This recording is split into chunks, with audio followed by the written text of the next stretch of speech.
I'm Logan. I'm 19 years old and I'm studying to be a doctor. I'm from Texas, but now I live in New York City for college.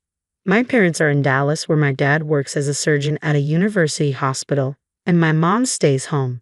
After high school, I moved to New York and I've been on my own for about 4 months now, since July. My dad's work inspired me to study hard and get into medical school. But since coming here, I haven't had the typical college experience I hoped for. I've been focused on my studies, which is important, but I also wanted to hang out with friends and join clubs. Unfortunately, money has been tight, so I couldn't do those things. My parents pay my tuition, but I have to pay for everything else like rent and living expenses. To make ends meet, I've been doing different jobs like tutoring, working at events, and even at a bar. But it's been tough. I often have to switch between shifts at different jobs just to get by each month. Weekends are when I try to earn the most money. I never really had a day off. It was tough both mentally and physically. I get sleepy during class, and when I come home late at night, I'm too tired to study. I'm worried I might fail my classes and have to repeat the year if things keep going like this. Studying should be my top priority, but I'm struggling to focus. I felt anxious and desperate, so I called my mom for some financial help, even if it was just a little. My dad is hardly ever home because he's busy with his job, so my mom handles the finances. I thought they could help because my dad earns well, but my mom said they couldn't afford to send extra money. Many of my friends get financial help from their parents, and I wished I had that too. Despite all this, I kept working hard at my jobs. The midterms came, but I hadn't studied enough, and as I expected, I had to retake some exams. After finishing the retests in early August, my summer vacation began. I'm planning to work a lot during this long break to earn as much money as possible. Once summer is over, I'll focus more on my studies. That means cutting down on work hours, which should help my finances.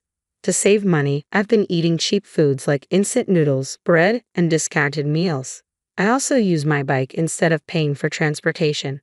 Growing up, I never had to worry about money, so this new life of financial struggle is unexpected and tough. Despite all this, I stay in touch with college friends through texts.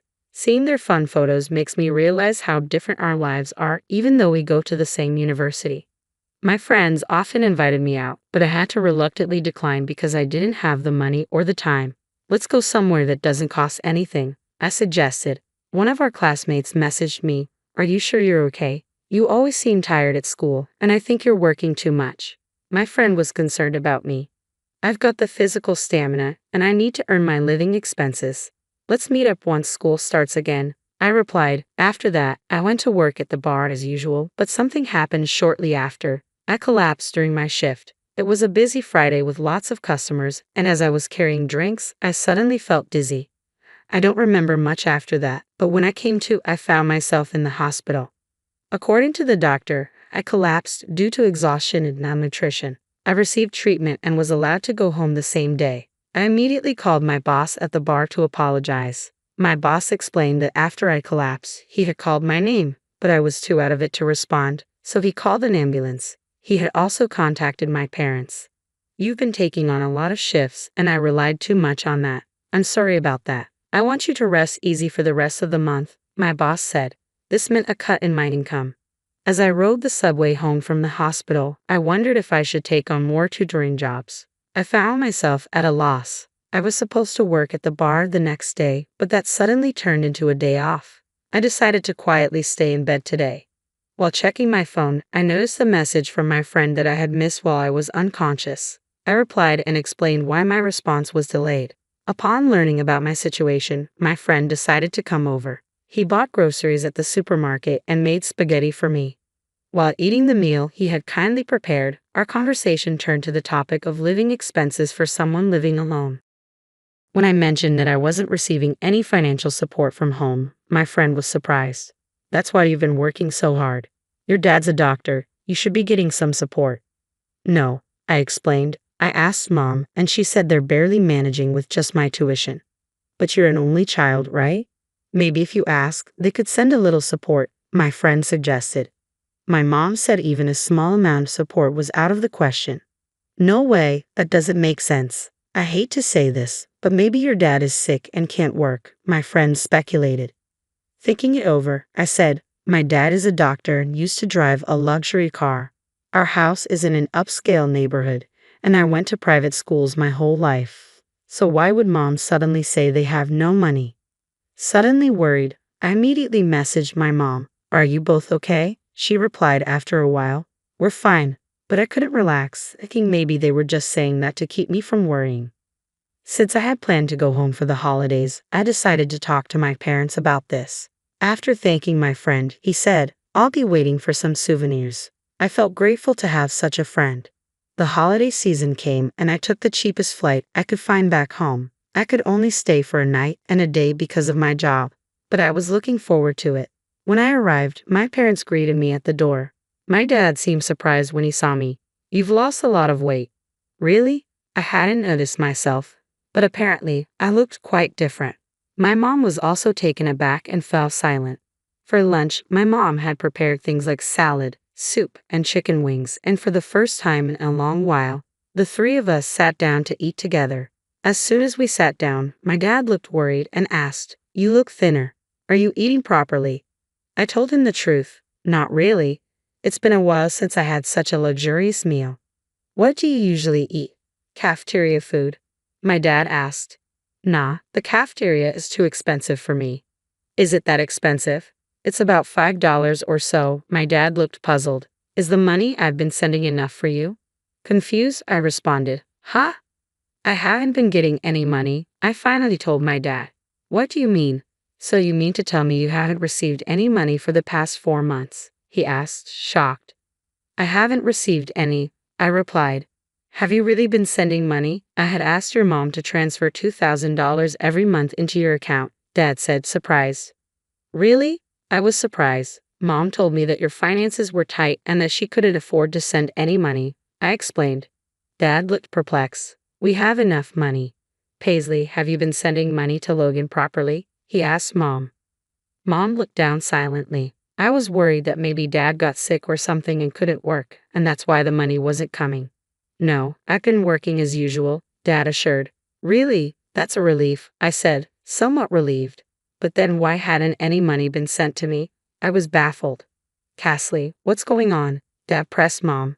Still refusing to meet our eyes, Mom remained silent. Come on, don't stay silent. Can you explain? Dad insisted. When Dad pressed her, Mom finally said quietly, I haven't sent any money. What? I haven't sent any money to Logan, she admitted. Hearing this, both my dad and I were stunned. What? Why not? Dad asked, incredulous. There are just so many expenses, Mom replied. What kind of expenses? Isn't our home mortgage already paid off? Dad questioned. Realizing she could no longer hide the truth, Mom dropped a bombshell. I've been keeping the money for myself, she confessed.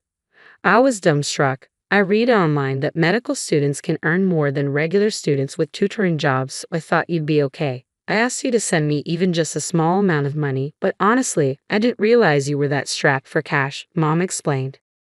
My mom continued in a matter-of-fact tone. There was a call from Logan's workplace recently saying you collapsed from overwork. I was also shocked to see how thin you've become. What? Logan collapsed. What happened? It seemed my dad hadn't been informed about the recent events, so I explained. You collapsed from overwork and malnutrition. Yeah, but it wasn't anything serious, I added. Paisley, why didn't you tell me? My dad asked, clearly upset. I'm sorry. I was afraid he'd find out I wasn't sending the money, my mom said without any sign of guilt. This is outrageous. Logan had to work until he collapsed because he didn't have any money, Dad exclaimed. I didn't mean any harm, my mom defended herself. What have you been using all the money for? Dad confronted her. After a brief pause, she finally spoke up. Well, actually, I have some debts. What? Those were unimaginable words coming from her, who always seemed to perfectly manage the household and even took care of the garden flowers, I thought. The money was used to pay off my debts, Mom continued. Debt? How much do you owe? Dad asked, clearly in disbelief. Mom, still looking down, said quietly, about $100,000. $100,000. I was shocked by the amount. My dad sighed deeply. Why do you have so much debt? I got into gambling, Mom confessed. Basically, I had gotten myself into gambling debts without our knowledge. Why would you even start something like that? Dad asked, holding his head in his hands. About 2 years ago, I started gambling just to kill time. I won some money and it felt really good at first. I only used small amounts, but going to the casino became a habit, and I started betting more and more. I couldn't stop, and it led to that amount. I had never gambled, so I couldn't understand why she couldn't stop. Yes, I kept trying to win back what I lost, but I ended up losing more often than winning. I even dipped into our savings, she admitted. So you've spent more than just the debt amount? Dad yelled at her. How much of our savings did you use? He demanded. About $30,000, Mom confessed. I stopped withdrawing more because I thought you would find out. She looked like she was about to cry. If you'd talked to me about it earlier, it might have been better. With that amount, you could have worked part-time and paid it back little by little, right? Dad said. I absolutely don't want to work part-time, she said emphatically. Get a grip. You racked up the debt yourself. He was visibly angry. I've been a stay-at-home mom for so long. There's no way I can work now. That's why I borrowed money from payday lenders, she confessed. I was stunned by her selfish reasoning. Then the interest piled up and the debt just grew. I got involved with various lenders, and now I can't make payments anywhere. I'm completely overwhelmed. Dad sighed again. Are you still gambling in this situation? Yes, I see no choice, Mom admitted. Then I'll pay off the debt for you, Dad said decisively. Really? Mom stood up from her chair, her face brightening with joy. I knew you would help me. She rushed towards him, looking moved. However, things didn't turn out as favorably for her. But this is your severance. Let's get a divorce, Dad said abruptly. What? I was surprised. Divorce? I will never agree to a divorce, Mom said firmly. Her face turned from joy to terror, as if she had been cast down from heaven to hell. You continued gambling even knowing Logan was struggling, right? You kept borrowing money, endangering the family, Dad pointed out. That's true, but I can't continue as a family with a wife who prioritizes gambling over her son, he insisted. No way, she finally burst into tears. I'll never gamble again. Please forgive me, she pleaded. But he seemed resolute. Your gambling is likely an addiction. You'll need to see a psychiatrist and undergo long-term treatment. It's not uncommon for people to relapse into gambling during treatment. I'm not addicted. I can stop anytime, she protested. No, if this continues, we could all end up destitute. I have to separate, not just for my sake, but to stop burdening Logan any further. I'll stop from tomorrow, she insisted, but she did not seem to grasp the severity of her inability to stop gambling. I was deeply anxious about the amount of debt and my mom's pathological gambling behavior. In exchange for paying your severance, there will be no division of assets, my dad stated. What? I can't agree to those terms. If you don't pay back the debt, they might seize your account. She fell silent. I never imagined coming home after a long time would lead to this situation. I was just unsettled by my parents fighting. No, Dad, don't you think we can hold off on deciding about divorce? Maybe take some time to cool off and think it over, I suggested. I'm sorry, Logan, but that's not possible, he said calmly. I thought he might have decided on divorce in a fit of despair, but that doesn't seem to be the case. Lunch ended in a heavy atmosphere, and I went to my room. I lay down on the sofa, but I could still hear my parents arguing. It wasn't much of an argument. My mom was hysterically screaming, and my dad responded firmly. I got so fed up with college and home that I just went to sleep out of frustration. The next morning, my mom looked awful, probably from crying all night. I had planned to stay at home a bit longer, but the oppressive atmosphere made me decide to leave early. My dad drove me to the airport. Logan, I'm sorry for all the trouble I've caused, he apologized to me. No, it's not your fault, Dad. I'm grateful for the chance to attend medical school, I reassured him. I'll start transferring an allowance directly to your account from now on, so don't worry, he said. Yeah, thanks, Dad. It really helps, I replied. I know things are tough, but take care, he said as he dropped me off. I flew back to New York. The rest of the summer vacation was busy with work, passing by in a flash. Still, I was constantly worried about my parents. A few months later, I heard that my mom finally agreed to the divorce. My dad's steadfastness broke her resistance. As previously discussed, my dad took on her debts, and in return, there was no asset division in their divorce agreement. I have mixed feelings about my parents getting divorced, but it's not all bad news. Now that I'm receiving an allowance from my dad, I've been able to cut back on work and focus more on my studies. I might even get to hang out with friends. I heard from my grandmother on my mother's side that despite the divorce over her gambling, my mom was back at the slot machines every day. She quickly racked up more debt. Her family couldn't afford to cover her debts, so my mom reluctantly started working part-time. She's currently attending therapy to overcome her gambling addiction.